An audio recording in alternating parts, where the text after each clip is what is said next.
बताएं कि आपका बाबर आजम के साथ कितना पुराना ताल्लुक़ था और किन बुनियादों पर अलहदगी होगी और मौजूदा अभी आपको धमकियां दे रहे हैं, जबकि आप उनके साथ 5 साल रहीं, उसके बाद भी ताल्लुक़ रहा। जब वो मशहूर हो गया उसने आपको छोड़ दिया, क्या वजह क्या बनी और पूरी बात क्या है? बाबर के साथ मेरे ताल्लुक़ पिछले 10 साल से हैं। मेरा क्लास फेलो था, हम लोग इकट्ठे पढ़ते थे, इकट्ठे आना जाना, खाना पीना सब कुछ हमारा एक साथ था।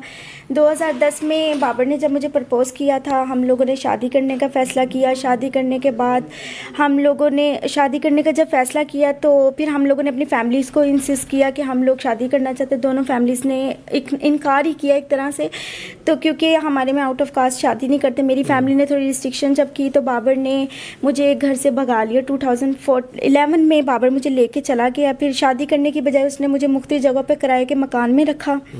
किराए के मकान पे रखा तो सब बाबर ने मुझे बताया हुआ था कि उसको क्रिकेट खेलने का बहुत शौक़ है और वो क्रिकेट खेलना चाहता है।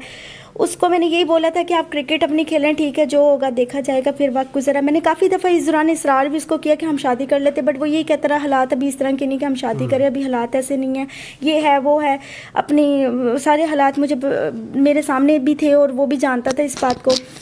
तो फिर इस तरह हुआ कि हम लोग इसने मुझे काफ़ी तौर मैं नहीं चाहती थी कि मेरे साथ कोई भी फ़िज़िकली रिलेशनशिप्स बनाए। इसने मुझे मेरी मर्ज़ी के अगेंस्ट रिलेशनशिप्स बनाता रहा, क्योंकि मैं तो बेबस थी, मेरे पास तो कोई और चॉइस थी नहीं। मेरे तो हालात ही कुछ इस तरह के हो गए थे घर से। फिर मैंने काम किया, नौकरी की, नौकरी करते करते थोड़े पैसे इनकम सेविंग करके मैंने एक सैलून किया। क्योंकि फाइनेंशियल तौर पे बाबर तो ज़ीरो था, बिल्कुल ज़ीरो था, और उसको इस मुकाम तक लाने के लिए फाइनेंशियली स्ट्रॉन्ग होना बहुत ज़रूरी था।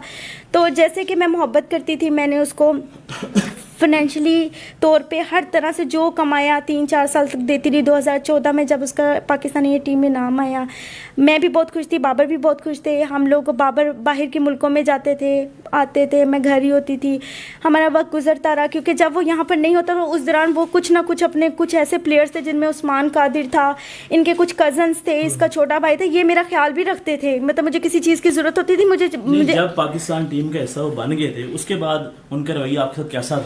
रवैया उसके सामने ऑब्वियसली जब शोहरत इंसान के पास आती वो फिर अपना आप तो दिखाता है। बाबर मेरे साथ अपना जो बिहेवियर था वो चेंज करता जा रहा था। 2014 के बाद उसका बिहेवियर बिल्कुल आसा जैसे कोई इंसान किसी से कतराना शुरू हो जाता है, इस तरह के बनते रहे, लेकिन उसने कभी जाहिर नहीं करवाया था, लेकिन मुझे महसूस होना शुरू हो गया था। 16 में जब आई वॉज प्रेगनेंट एंड मैंने उसको जब डिस्कस किया तो तब पहली दफ़ा उसने मुझे बहुत मारा पीटा था, बहुत ज़्यादा मारा पीटा था, इस हद तक मारा पीटा था कि मुझे हॉस्पिटल जाना पड़ गया था। और जब मैं हॉस्पिटल गई हूँ तो फिर ट्रीटमेंट मेरे डिफरेंट प्लेसेस पे कराए, सबूत सारे मैंने रखे हुए हैं। और इस तरह वक्त इसने फिर मुझे इसरार सिर्फ इसका उस जिस तरह आपने पहले कहा कि आपके जो उसके भाई वगैरह कज़न आपको सपोर्ट करते रहे जब वो बाहर होता था, तो हॉस्पिटल आना जाना मामला तो अकेली करती रही आप या कोई साथ था? नहीं, वो इस तरह था कि जब आप एक मोहल्ले में रहते तो आपके आसपास आपके दोस्त, बहनें, भाई सब बन ही जाते हैं। इस तरह एक नेबर थी, वो भी बन गई थी। जब बाबर इधर था तब बाबर के साथ ही मैं हॉस्पिटल जाती। इस मामलात में बाबर ही था, उसके दोस्त और ये सब मुझे तब सपोर्ट करते थे जब मुझे कहीं बाजार जाना पड़ता था, कहीं से कुछ खाने के लिए लाना पड़ता था, क्योंकि मैं तो अकेली थी घर। तो उस बुनियाद पे फिर बाबर अपने कज़न या भाई को कहता था यार वो घर अकेली, उसको जाके ये चीज़ करके आ जाओ, जैसे एक हस्बैंड करता है अपनी वाइफ के लिए, इस तरह वो मुझे ट्रीट करता था। इस्तिकाते हमल के लिए मुझे उसने फोर्स किया, मैं एग्री नहीं थी, पर मेरे पास बेबसी के अलावा कुछ था नहीं। फिर मैं बेगम कोठी मुझे लेकर गया मॉर्निंग में, सुबह 7:30 बजे। बाबर की सेंट्रो गाड़ी थी वाइट कलर की, उसके अंदर उस्मान कादिर था, सफ़ीर आज़म था, उसका छोटा भाई, उसका तायाबू का बेटा कामिल अकरम था, और मैं थी और खुद बाबर आज़म। आज से कितने साल पुरानी बात बता रही हैं? 2016 की बता रही हूँ। उसके लास्ट टाइम आपकी बाबर आज़म के साथ कब गुफ्तगू हुई? 20 नवंबर को हुई थी। 20 नवंबर को बाबर ने मुझे कॉल किया, जब न्यूजीलैंड जाने से पहले, क्योंकि उसको लास्ट टाइम उसकी मेरे साथ सही जो इंक्वायरी उसने मुझे दी थी वो दी थी उसने मुझे फरवरी में उसने मुझे बुलाया था 2020 में। 14 तारीख को उसने मुझे बुलाया था शाम के 4:30 बजे, क्वारंटीन से पहले मुझे बुला के कैलबी ग्राउंड मुलाकात के लिए बुलाया था। एक कॉमन मुलाकात है जैसे एज अ लड़का लड़की की होती है, मुझे इसीलिए बुलाया था। जब मैं गाड़ी में जाके बैठी हूँ तो लड़ाई की वजूहात सिर्फ ये थी कि उसके नंबर पे एक खतून की कॉल आ रही थी। मुझे तो इसकी हर आने जाने, घर की फैमिली सबका पता था। मैंने इससे पूछा ये कौन है, इसने मुझे इस सवाल के ऊपर मारा। जब उसने मुझे मारा मैं भागती हुई गई हूँ ऑन पब्लिक प्लेस, नहीं गाड़ी में मारा था, लेकिन पब्लिक देख रही थी कि लड़की को मार पड़ रही है। तो इसको किसी ने पहचाना नहीं उस वक्त? एक्चुअली सिविक गाड़ी थी इसके पास, इसने शीशे ऊपर किए हुए थे।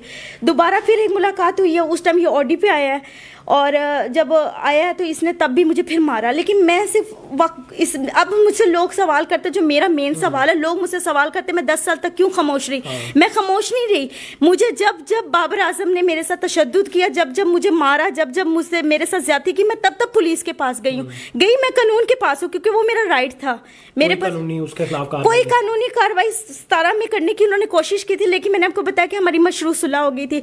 और जब मैं अब गई हूँ 10 दिन पहले, जब 18 नवंबर को पहले कॉल किसने की, धमकी की, मैंने जाकर पुलिस कंप्लेन की है उसकी गालम मार्केट में। लोग जो हैं जी, वो गालम मार्केट में मैंने की है। गर्दन पे हम डिस्टेंस रख लेते हैं। लेकिन बताइए कि शुरू से लेके एंड तक जो बाबर आजम है, उन्होंने आपसे वादा किया था शादी का ही वादा करके कोई किसी को घर से लेके जाता है? ऐसा तो कोई नहीं किसी को लेके जाता। और ना मैं बेवकूफ़ थी कि मैं किसी की गर्लफ्रेंड, बतौर गर्लफ्रेंड अगर बनना तो वो तो मैं फिर अपने घर ही ठीक। यानी कि आपने उसके पीछे अपनी फैमिली को छोड़ दिया था? फैमिली को छोड़ा, मैंने अपना वक्त बर्बाद किया, मैंने सब कुछ अपना उसके कैरियर को बनाने के लिए लगा दिया।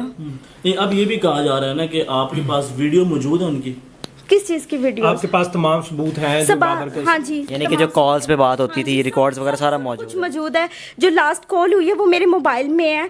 मैंने उसी की बुनियाद पे मैं कानूनी कार्रवाई कर रही हूँ। कानूनी कार्रवाई हाँ आप जी। कर रही हैं इस वक्त? आखिर में आपका बयानिया क्या है? बाबर आजम अगर आपको शादी करते हैं तो आप एग्री हो जाएंगी, कर लेंगी? इतना सब कुछ होने के बाद, इतना जलील दुनिया के सामने होने के बाद कोई किसी से शादी थोड़ी करेगा। मैं तो नहीं करूँगी। आप सिर्फ इंसाफ चाहती हैं? अब इंसाफ चाहती हूँ। ठीक है।